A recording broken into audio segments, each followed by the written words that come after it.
Bill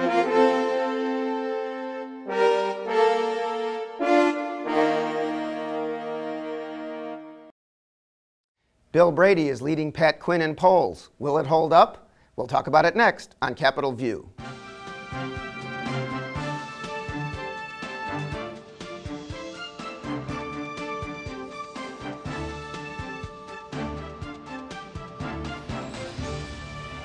Welcome to Capitol View, the program where we talk about state government, sometimes the federal government, and how it just might affect your life. I'm Bernie Schoenburg from the State Journal-Register.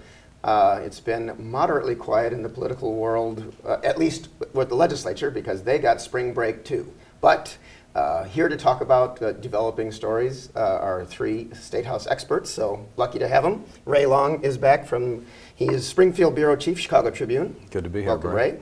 Jamey Dunn, the visiting bureau chief, which means she's there for several months at least, of Illinois Issues Magazine. Jamey, welcome back. Bernie. Thanks. And Charlie Wheeler, Director of the Public Affairs Reporting Program at University of Illinois Springfield, and longtime Chicago Sun-Times reporter before that. And I don't know if Sun-Times and Tribune are going to fight each other, but welcome back, Charlie. Well, I'd point out, I'm glad to be here, but I also point out that Ray and I were colleagues at the Sun-Times. That's true. That's true. So. It's so incestuous, this press business. Anyway, there were some polls that have come out, and I'm not sure if this would have been expected. But Rasmussen is a national polling firm. There's something called public policy polling.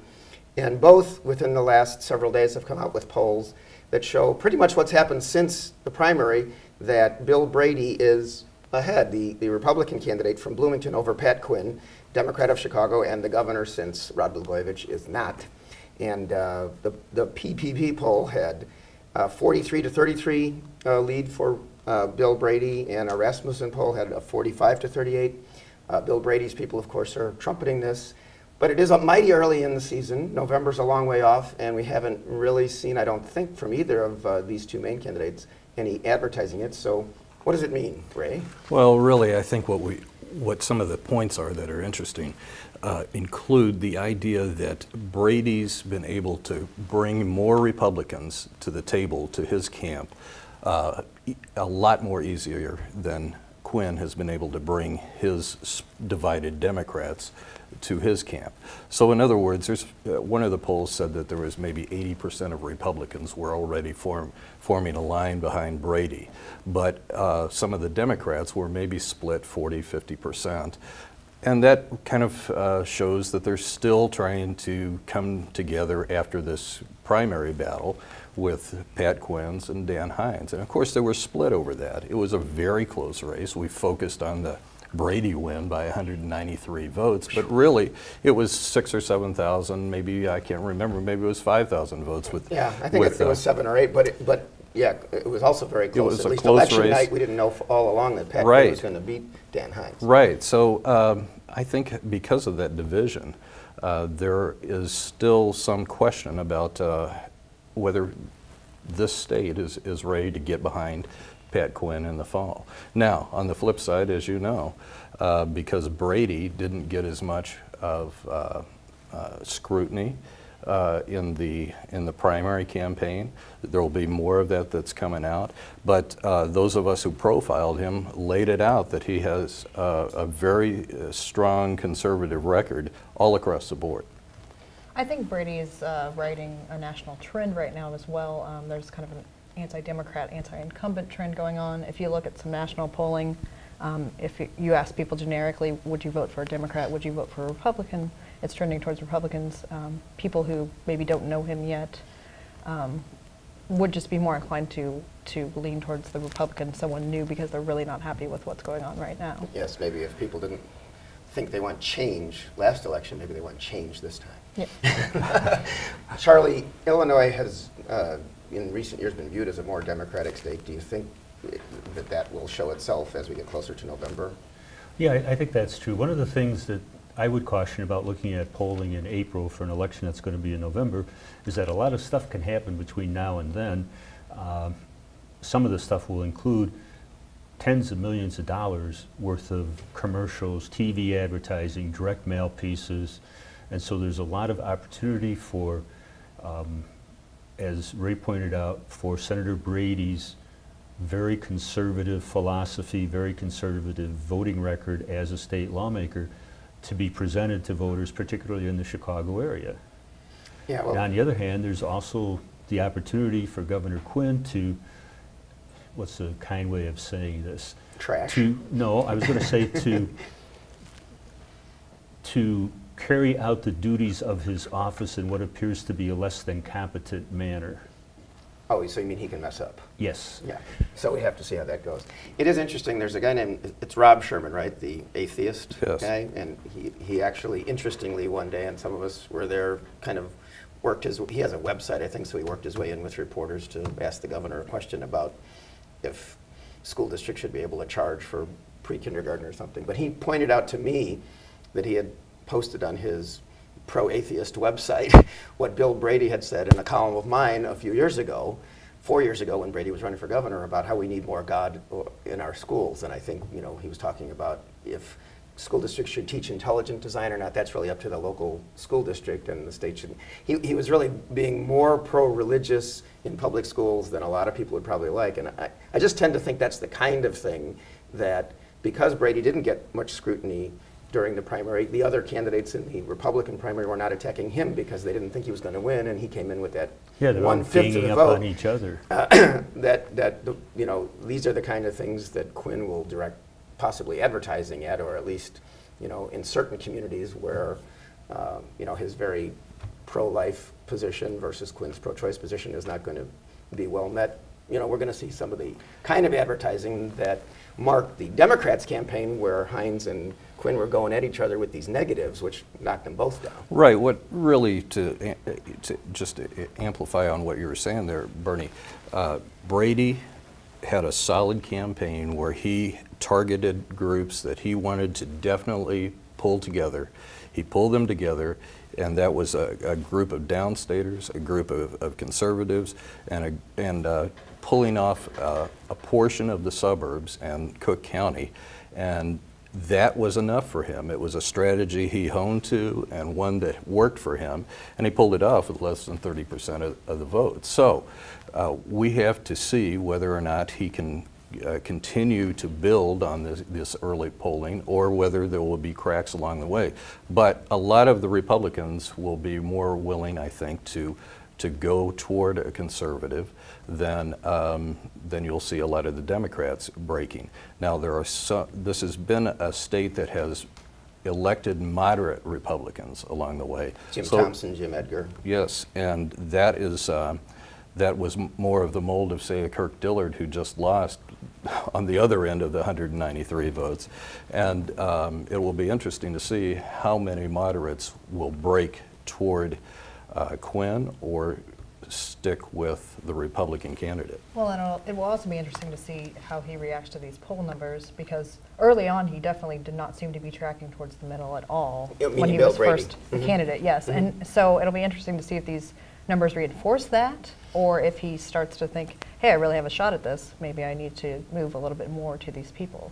I think the difficulty he has in moving too much towards the center, though, is that he's got a strong record. Well, he's got hundreds of bills that he's introduced, that he's voted for, you know, probably 1,000 roll calls in the Senate, that somebody can accurately depict him as being someone who's basically a fairly conservative guy. And when that information gets put out in ads and distorted in a way to make him out to be some kind of an ogre, and these play over and over and over again in Chicago television, it might be difficult for him to win very much of that suburban vote. In the primary, he got about 6% of the vote in Cook County and the suburban collar counties, which traditionally have been rich Republican territory. Yeah, and which is interesting, because he ended up winning, of course, because all you need is a plurality to win a primary in Illinois. And he did very well downstate. Right. He ran next to last in the Chicago area, and the only reason he wasn't last was because one of the candidates on the ballot had withdrawn. Yeah, Bob and so Brady beat out Schillestrom. That's right. So there's a lot of fence mending he has to do there, and the early polling suggests that, yeah, Republicans are saying to themselves, okay, even moderate Republicans, okay, this is our guy, we're for him. But I think as Quinn and his people start pointing out Brady's record, more moderate Republicans might take a second look at him. Which is why I think Brady will be stressing economic arguments, because the state budget, I think, as we'll talk about shortly, is in a mess. And Brady is a businessman. Brady Homes, Bloomington-based, they build subdivisions. And he's going to say, we need, lower workman's comp costs. We need to attract business. We can't raise taxes right now, even though a lot of people think we have to. Well, and presumably at some point he will actually come out with some kind of a budget plan. If you go to his website, now I didn't go to his website today. I went to it, the last time was, maybe a couple of weeks ago. And he has a section that says Bill Brady on the issues, and it puts his positions on a whole number of things. And on the balance and on the budget, balancing the budget, he devotes 153 words to that. Now, I would submit that to be a credible candidate for governor, you have to come up with a little bit more of a plan than basically a Cliff Notes version of a classic illustrated redo of a comic book. But what is the actual Pat Quinn state budget? Do you view that in a better way? Marginally. Okay. Right. And the reason I say that is because Quinn at least came out with a plan. It's a half-baked plan. It doesn't begin to address the state's problems, but at least there's something there.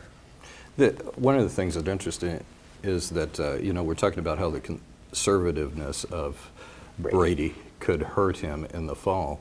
It also appeals to a strong group of Illinoisans who often feel that they're left out, and that is the more conservative wing of the Republican Party. I mean, when I go to my health club, for example, there are a lot of people there when I hit this group who are very strong in favor of Brady and in favor of his positions. And in fact, because they want the state to quit wasting money. They want the state to quit wasting money, but they're also conservative socially too, and they believe in a lot of Brady's positions there too. So in that way, he has solidified some of this conservatism that often feels neglected in the state. While we're on the topic of the state budget, how bad are things? The state continues to be far behind in paying its bills. The legislature is supposed to finish its business by early May, am I right? Well, that's our game plan. The target date is May 7th, yeah, the schedules that they passed out. Where do we stand? Because, the state, there are still institutions across the state that are hundreds of millions of dollars behind in getting payments from the state. It's bad. There's just no clear way to do this. Even when the governor comes out and says that we need to borrow $4.7 billion just to try to balance the books next year, and that's if you leave out $1.3 billion for education. And how we can close it is through helping to build up a new revenue by passing an income tax. Well, you've got a recipe there that's very difficult to cook up the way you want it to come out. Oh, and part of his budget plan is simply not paying, what, $5 billion, $6 billion worth of bills? $6 billion rolling over a backlog that's huge. Which basically means anybody owed that money is in effect financing state right. government by so borrowing the money themselves. Right. Instead of going to the financial markets and borrowing money, which is part of Quinn's plan, he's going to take it out of vendors' hides. And a lot of them are at their limit on borrowing already, so it's we're definitely going before the show you mentioned something about bullets. Places shutting down probably, especially social services providers are definitely getting hit pretty hard. And like I said, a lot of them that I've spoken with are starting to reach their borrowing limits now. And a lot of our state social services are run through these private agencies, but of course they depend on getting almost payments. all of them, in fact. And of course this has a bigger effect on schools. And everybody is for children, but sometimes you have to pay for the services and pay for the teaching and pay for the things that they learn. And there are talks of cutting dozens of teachers in dozens of districts, and that's the kind of thing that gets people riled up. If the state doesn't pick up that cost, and if they want the same kinds of educational opportunities for their children, then that means higher property taxes. And that's something nobody wants to pay. Yeah, and the thing that really compounds that problem is if a social service agency shuts down, the school often picks up that weight or those services, or if the school is cutting, then it just kind of gets passed around in the system, and eventually people fall through the cracks, of course, but the burden gets passed on to the next organization. So that's also hurting financially. Yes. Interesting.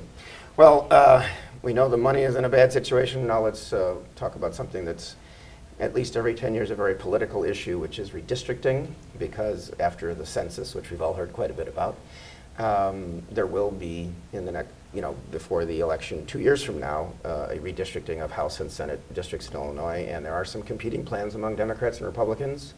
Who wants to give a synopsis? Well, the big Jamey. issue between the Democrat and Republican plan is letting the legislature have a hand in drawing the map. The Republicans are saying they can't sign on to anything that allows that because it's not real reform if they get to draw the map of the districts that they will be elected from. Yeah, and of course, in recent years, the system Yeah. does involve the legislators having the final say. And the Democrats say that it would be okay to let the legislature draw the map, and that in fact it would represent the diversity of Illinois better than another plan that might involve a commission. That's what the Republicans are talking about, a small commission of people that wouldn't represent the diversity of the state.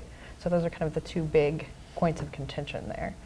Yeah. Now, does this have to be a constitutional amendment either way? It has to be a constitutional amendment. So yeah, one of these has to be approved, or for there to be any change. Which is a problem right off the bat, because the Democrats could get a version through the Senate with their own majority. They have a 3/5 majority already in place. They have 37 members. It takes 36 to vote it through.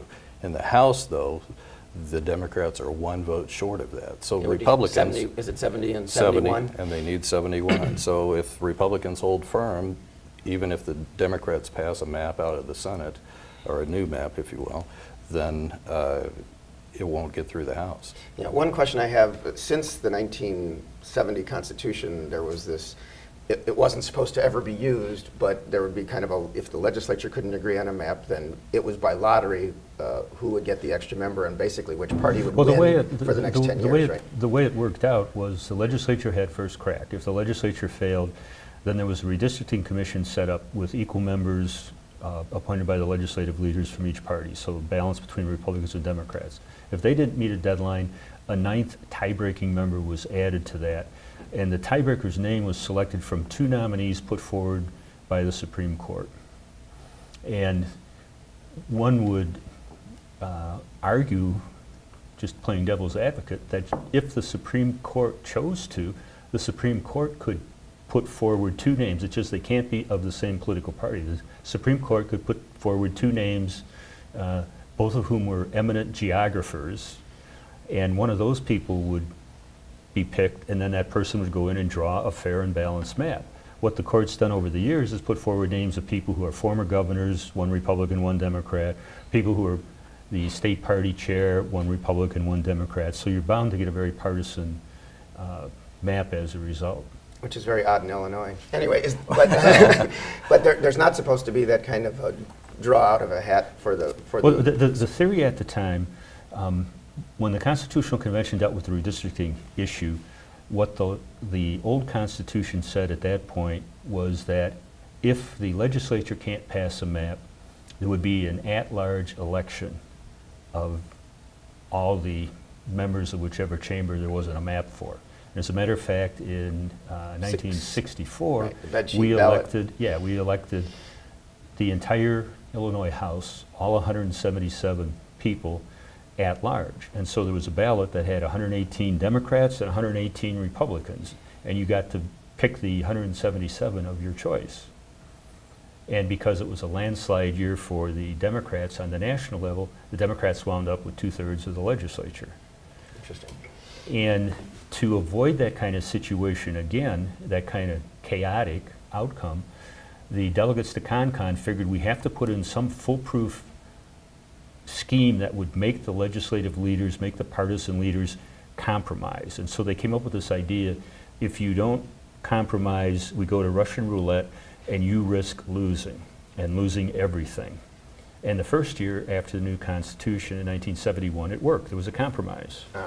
And in 1981, in my personal opinion, it was impossible for the House leaders to agree, largely because of Pat Quinn and the Cutback Amendment, which eliminated 59 members of the Illinois House. And the legislative leaders could not sit down. You know, Jamey and I couldn't say, okay, I'll give you 30 of my people, you give me 29 a year. Yeah, They just couldn't It's like do that. layoffs in a Yeah, and so they business. went to the draw. The Not that we're Democrats won familiar the with draw. that. Yeah. Democrats gerrymandered the map, elected majorities, but the Republicans were still in business. And so the thought was, aha, this isn't Russian roulette. We can lose and still get by. And the opportunity to draw our own map is so tempting, we'll risk losing. And that's what happened in 91, that's what happened in 2001. In Right. In But in the 1991, the legislature actually passed a map. Governor Edgar vetoed it because it was a Democratic map. Then we went to the draw. Last time, because the Democrats controlled the House, Republicans controlled the Senate, we couldn't get a map to the governor, and it went to the commission, and again we drew, and this time the Democrats won and gerrymandered a map. And because of the Democrats' success, that's a major contributing factor to having Illinois the so-called blue state. Although the population has increased, that helped the Democrats. When you have all the power positions for years and years, it certainly has helped, and it certainly has helped even with President Obama. Yeah. Although I think the thing more than anything that's made Illinois more of a blue state is the demographic changes within the state. Sure. The increases in minorities, African Americans, and particularly Hispanics. Okay, and on that point, because I was going to get there, former Governor Jim Edgar has talked about this before, because I think some of you have written about it, but spoke to a group and about immigration reform, and said that the Republican Party needs to get on board with immigration reform, which I believe in his mind would mean something that would create a roadmap for citizenship for people who might have come here illegally, which of course was President George W. Bush proposed something like that, but then most Republicans seemed to react negatively to it, so it didn't happen. But what Edgar is saying is that if the Republican Party doesn't do something to show it is open to that issue, because that's so important to Hispanic voters, that the Republican Party in Illinois will go the way of the Whigs, is the way he puts it. So any thoughts about, you think that in this atmosphere we find ourselves in, where there's kind of a lot of anti-immigrant rhetoric out there, especially from the right, can the Republican Party of Illinois take that more moderate stand? I tend to agree with Governor Edgar that if they don't show some moderation to accommodate the desire of the majority of Hispanic voters, they do run the risk of marginalizing themselves. The Census Bureau every year comes out with population estimates, and the last one they did last summer said that the number of non-Hispanic whites in Illinois has declined since 2000. The number of Hispanics has increased dramatically, and if you look at the numbers, you could argue that the entire increase that's projected for the state as a whole in terms of the population is attributable to Hispanics. And people say, well, they don't vote because they're illegals. Well, that's not true. By definition, let's say I came here from Uruguay, and Jamey came here from Brazil, and we got married and we had a child. We're both illegals. Our child is a U.S. citizen, and as that child reaches the age of majority, that child is eligible to vote. Interesting point. And so as time goes on, the second generation of immigrant children are going to be voters. And I think that's why Edgar and other more moderate Republicans see that this is a pitfall for the party in the future if they don't do something to try and bring these people on board. Well, and there's pragmatic issues at stake too. When I spoke to Governor Edgar about this, it was last year, and it was about driver's certificates for illegal immigrants. And the certificates would basically just entitle you to get car insurance. And whatever side you're on this issue, people having car insurance is a good thing for everyone. So he tends to support some different issues like that address that this population is here and that we need to deal with that situation in some ways, no matter how you feel about it politically. And Governor Edgar, of course, when he was Secretary of State, pushed through the law, which was mandatory auto insurance, which was not part of the deal in Illinois before that. I did want to mention the Tea Party movement. There's this national bus tour has been going across the country, came to Springfield, my estimate was a couple thousand people. Some people thought it was 1,000. There were a lot of people at the fairgrounds. They did a pretty good job of packing the ethnic village. interestingly, with the Tea Party group. Some pretty strong rhetoric. Is Illinois a state that's going to be affected by this much, this kind of thing? Well, you know, I think that this is a group that has caught fire for whether you believe in them or not. And one of the things that is interesting is that Andrew Andrzejewski, who was a candidate for governor, Adam Andrzejewski. Adam Andrzejewski ran for governor in the Republican primary, and he was one of the speakers there at this. He obviously appeals to a more hard-right conservative group. And he's trying hard to do that. And he is trying hard to do that. And I think that there is some grain of evidence that this could be a bigger factor in years to come. And we'll see how that goes. And I think we've got about a minute left, but on the more serious side, our poor friend Rod Blagojevich got fired again from by Donald Trump and what's the name of the show? Celebrity Apprentice. Apprentice, that's a good name. And I guess I just want somebody's thoughts on Rod Blagojevich getting fired again. Well, I watched it.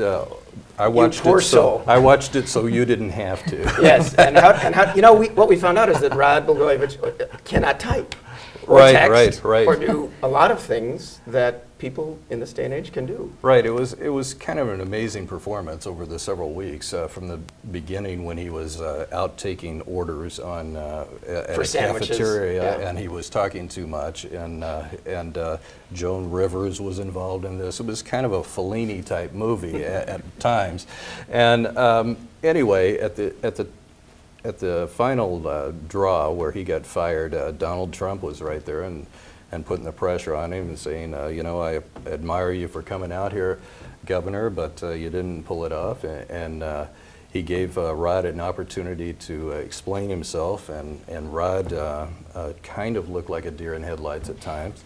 And when there was a press conference or two like that. Yeah, yes. And sometimes you were the one who caused that to happen. Sometimes you. Yes, so. But the final thing was Donald pulled the trigger and said, "You're fired, Governor." And with that note, which is happy for many people, we're going to have to let it go. So to Ray Long, Jamey Dunn, and Charlie Wheeler, thank you. I'm Bernie Schoenburg, and thank you for joining us. We'll see you next time on Capitol View.